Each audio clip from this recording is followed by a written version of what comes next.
Good morning, class. Good to see you today. Today we're going to start learning about westward expansion. But before we start, I want you to do your pre-activity for today, and that is to write down 3 things you know about Native American culture before Americans settled in the West. What are some of the things they did that were indigenous to them before settlers ever interfered with them?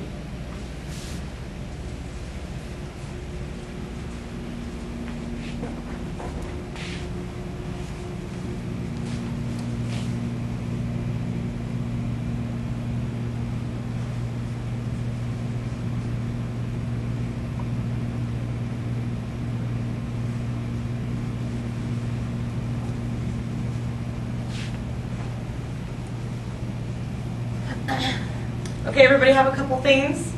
Yeah. All right.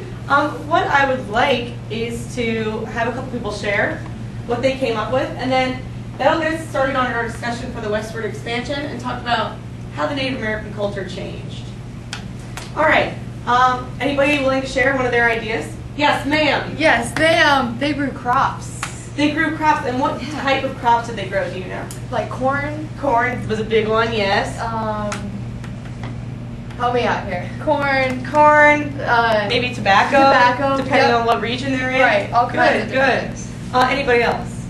Anything else? Fishing, gardening. They took care of nature. Yes, they took care of nature. That's one of their things, part of their religion. Very naturalistic. Okay? Very good. So, today, thinking about Native Americans, our essential questions are, when we look at the westward expansion, whose story is it? Meaning, in history, what side do we often see as opposed to, the losing side? And related, who were the winners and who were the losers in the settlement of the West? You could argue it both ways, depending on how you view it. And what happens when cultures collide? All right. So, before we answer whose story is it, I want you to try and answer the other 2 questions. Who are the winners and who are the losers in the settlement of the West? All right. Who won, the settlers or the Native Americans? Before we look at some facts, I want you to jot down a guess. Just one word, settlers or the Indians. Who was the winner in westward expansion? Okay. Here we go. Let's look at some facts. Here are 3 things the settlers did for westward expansion, what they gained.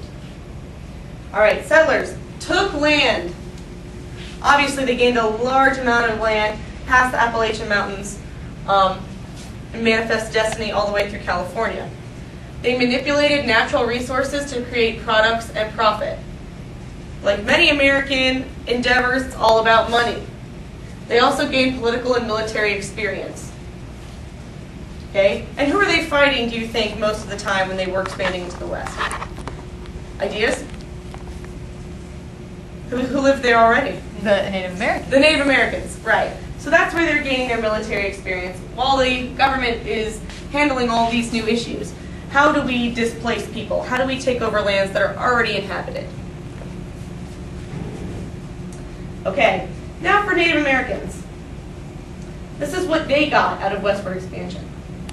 They maintained dignity by warding off settlers for long periods of time through military victory. They didn't have nearly as many technological advances as far as weapons as settlers did, and they still managed to keep them from invading for a long period of time. They also gained agricultural and technological advances. We talked about growing crops. They found new ways to grow crops. They incorporated new technologies and new goods that we had. And related to those goods, they also gained wealth by using and selling the manufactured products that settlers brought with them. So they weren't the only ones who were gaining economic advantages. They also were using those things and selling them to each other. It increased their trade.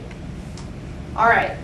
So, looking at these facts, I want you to reevaluate. Talk to your partner, ladies, and decide. Come to an agreement or agree to disagree. Who was the winner? Looking at these facts. Take a couple minutes to discuss it. Okay. Well, see, I said settlers were too because, they came over and the Indians had this huge, horrible thing happen to them. And so I felt like the settlers were the victory, not necessarily a good thing for the Indians, but yeah, because that's why I said settlers. Same But looking at this, I think I guess by they were the best in agriculture. I mean, definitely I agree with that. So I guess it just depends on what stance you're looking at. If you're talking about, who won, who's in domination, then obviously the settlers. But who had the biggest impact, I might have to say the Native Americans. Okay, so we started off talking about settlers, and historically, now talking about whose story history really tells, the settlers were the ones who won. And it's not necessarily a victory that we're that proud of because of what we ended up doing to the Native American population. But looking at these, settlers took land, manipulated. Some of the connotations of these words are pretty negative. And if you look at the Native Americans, they kept their dignity. They never did anything, well, I won't say they never did anything that was unethical, but when you look at it historically, the Native Americans were more dignified about the whole ordeal. Okay, so this gets into the idea of a culture clash.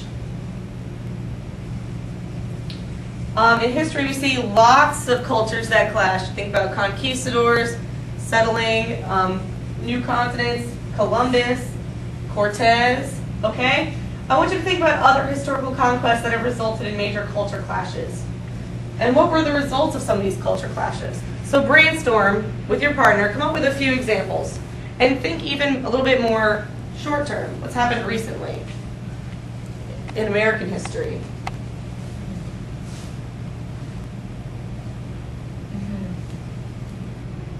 And if you're stumped, don't, feel free to ask for any ideas. That's exactly what I was thinking of. That's affected us. Yeah, that's a big one. And even like in the Middle East, the whole thing over Jerusalem, the two Middle Eastern countries fighting over, who should be able to have that. There have been a lot. I just can't. Okay. Well, thinking back historically, you have the Aztecs. Okay, and then you have all of these conquistadors coming in, disease spreading, killing off populations. But looking at these, the more recent ones, you guys chose the Arabic population or the Islamic population in the United States after 9/11, and then talking about the Israeli-Palestinian conflict as well. What were the eventual outcomes that we did? How did we adapt? With some of the recent ones, we're still adapting. I mean, even with 9/11, we're still trying to figure out ways, and the Middle East, they've been struggling for a long time.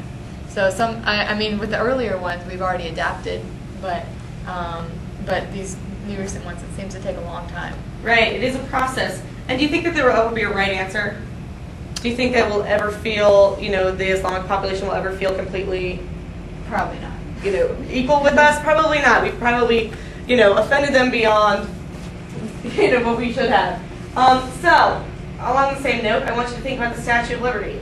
What does she stand for? And what do you think the Native American population would say about her significance?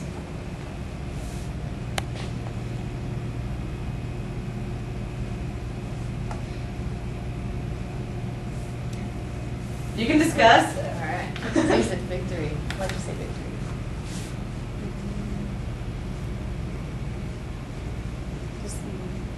Just what you feel.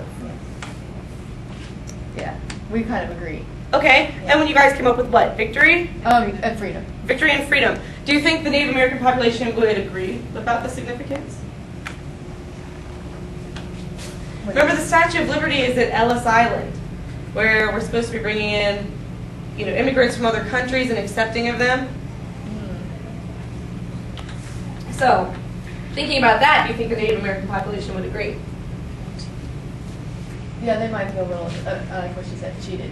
A little bit cheated, maybe even a little bit, jaded about the whole prospect. Yeah. Yeah, definitely cynical, possibly. Okay, so tonight, what I want you to do is I want you to think about the ideas we talked about in class. But I want you to come up with possibly a few discussion questions, like the ones I've created for Cultures Collide, to talk about tomorrow. Okay? Okay. Sounds good. All right. And that's it for today, guys. Yay. Yay, I'll see